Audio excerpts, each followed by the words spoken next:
የእናንተ ህይወት ራሱ እኮ አሁን ሁከት ነው። አሁን ሰው ሁከት ውስጥ ነው።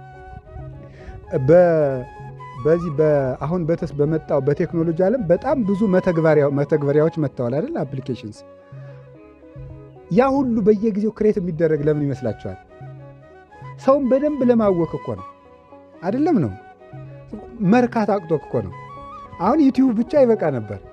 ፌስቡክ፣ ከዛ ቲክቶክ፣ ኢንስታግራም፣ ሜሴንጀር፣ ቴሌግራም፣ ቫይበር ጨምሩ፣ ኢሞ፣ ከዛ ዋትሳፕ፣ ትዊተር፣ ሌላ በጣም ብዙ አለ ደግሞ ምናምን፣ ስካይፕም ቢሆን ዙም፣ ሌላ ደግሞ የሆነ ነገር በጣም ብዙ ነገሮች ነው ያሉት ማለት ነው።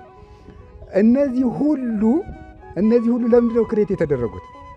ሰው እንደማይረካ በደንብ ታውቋል። ስለዚህ 10 ደቂቃ ቫይበር ላይ ትቆያለህ፣ 20 ደቂቃ ቴሌግራም ላይ ትቆያለህ፣ 30 ደቂቃ ዩቲዩብ ላይ ትቆያለህ፣ 5 ደቂቃ ጉግል ላይ ትቆያለህ፣ 15 ደቂቃ ፌስቡክ ላይ ትቆያለህ፣ 20 ደቂቃ ኢንስታግራም ትቆያለህ፣ 20 ደቂቃ ሜሴንጀር ላይ ትቆያለህ፣ 10 ደቂቃ ደግሞ ያው ቴሌግራም ትቆያለህ፣ 20 እናድርገው ደግሞ መልሰህ ኢሞ ውስጥ ትቆያለህ። ይህ ሰውዬ እንዴት ያለ ጭንቅላት ነው ያለው? ከዚያ በኋላ ምንም ሀሳብ የለውም። ሁሉን አግብቶ ሁሉን ፈቶ ያድራል። በቃ እንደዚህ ነው ሀሳቡ ማለት ነው። ሁሉን ጨብጦ አንድም ግን እጁ ላይ የሌለው ሰው ሆኖ ይቀራል ማለት ነው።